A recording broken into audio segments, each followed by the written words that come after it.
બોલતી નહીં હવે વાય વાય વાય વાય બરોબર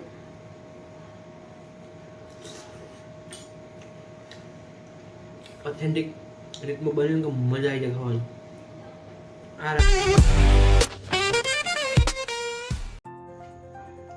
hello guys welcome back to the new vlog finally guys આજે બહુ દિવસો પછી આપણે ફરીથી નવો વ્લોગ શૂટ કરીએ છીએ આજની રેસીપીમાં આપણે બનાવવાના છીએ મસ્ત એકદમ દેશી વિધાઉટ ગરમ મસાલા કોઈ હાનિકારક મસાલા સિવાય નહીં એ મસ્ત ગરમા ગરમ વંઘારેલી દહીં એવી મસ્ત મજા આવે છે એકદમ મસ્ત ઓથેન્ટિક રીતથી બનાવશું તો જો આજે મમ્મી એમનું ખાવાનું બનાવી રહી હવે આપણે આપણું બનાવીએ ચલો લેટ્સ સ્ટાર્ટ હા ગાઈસ જે લોકો નવા હોય એ લાઈક શેર અને સબસ્ક્રાઇબ કરી દેજો બાકી ચલો આપણે વઘારીને દહીં મસ્ત બનાવવાનું સ્ટાર્ટ કરી દઈએ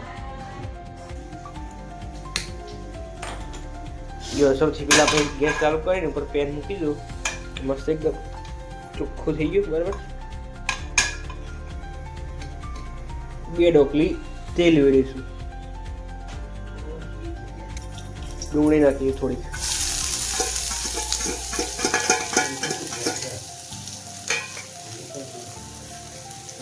ધીમા આંચે એકદમ ડુંગળી તળવા દઈશું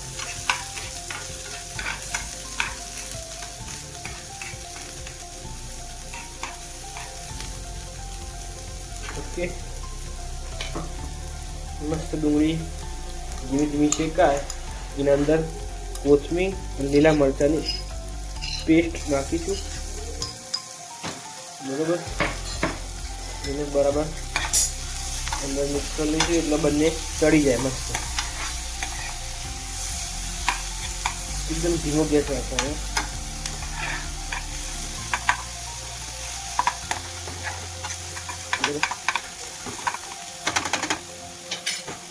પછી અંદર જિંજર ગાર્લિક પેસ્ટ નાખીશું મસ્ત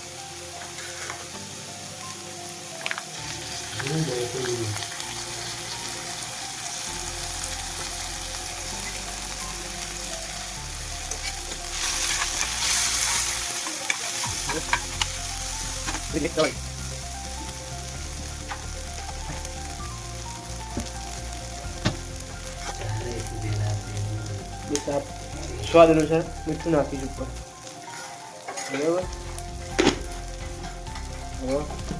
એ બી બરાબર મિક્સ કરી દઈશું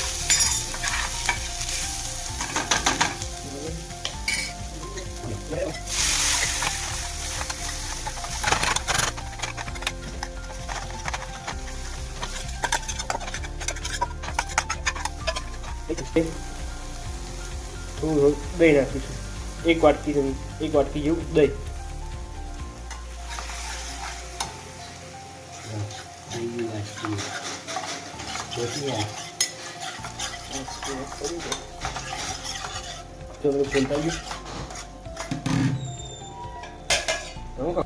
મસ્ત આપણે વંઘારેલી લીલી દહીં બનાવી એટલે મસાલા આપણે લાલ દહીં હોય ને એ નહીં બરાબર એટલે ધીમે ધીમે ચડવા દઈશું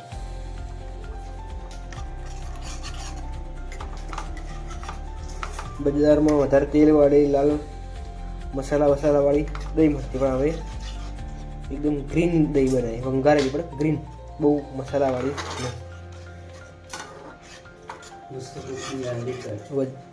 એના પછી ઉપર આપણે થોડીક કોથમીર નાખીશું કે એનો મસ્ત દેખાવ થાય બરાબર દહીં બરાબર ગાઈસ મસ્ત ઉપર હવે આપણે કોથમીર નાખી દઈશું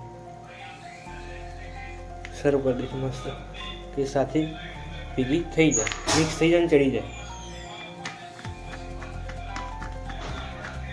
એને બી થોડું મિક્સ કરી દઈએ હવે આપણી વંઘારેલી દહીંનો મસ્ત એવો લુક આવી રહ્યો છે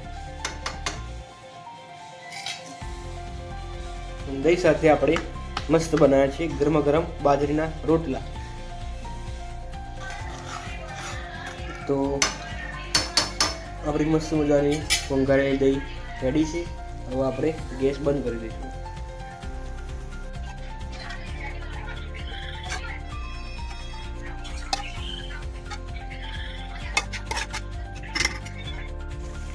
જો ગાઈસ એકદમ મસ્ત મજાનો મસ્ત ગરમા ગરમ બાજરીનો રોટલો એની સાથે એકદમ મસ્ત મજાની વંગારેલી દહીં એકદમ મસ્ત રેડી છે.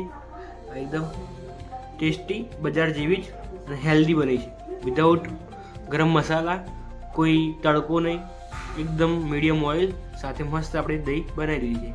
તો ટેસ્ટ કરીએ કેવો મસ્ત વંગારેલો કેવું મસ્ત વંગારેલી દહીં અને કેવો રોટલો બનશે. બરાબર, રોટલો તો મમ્મી બનાવે, વંગારેલી દહીં આપણે બનાવી એટલે કેવું બની ટ્રાય કરીએ આપણે. બરાબર,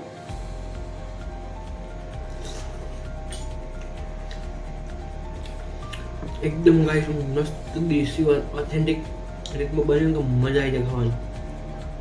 આ રાતના ટાઈમમાં ખાઈને એટલે મસ્ત હલકું ખોરાક પણ એવી મજા આવી જાય ના પૂછવાનું. તમે પણ ગાઈસ બનાવીને ટ્રાય કરજો. દહીં લાવી દહીં મારા ભાઈ આપી હતા એટલે દહીં ખાસી બની છે એટલે આજે મેં ટ્રાય કર્યો. બરાબર, તમે બી એકવાર ટ્રાય કરજો. બોલતી નહીં હવે વાય તો ઉપવાસ તાર ઉપવાસ આટલા રાખવાનું નહીં હોય ને. તો ગાઈસ તમને વિડીયો ગમ્યો હોય તો લાઈક શેર અને સબસ્ક્રાઇબ કરજો. બાકી મળીએ નેક્સ્ટ વ્લોગમાં. Tata, bye bye, C you, good night. હંમેશા ટેસ્ટી બની હોય, મજા આવી. Thank you.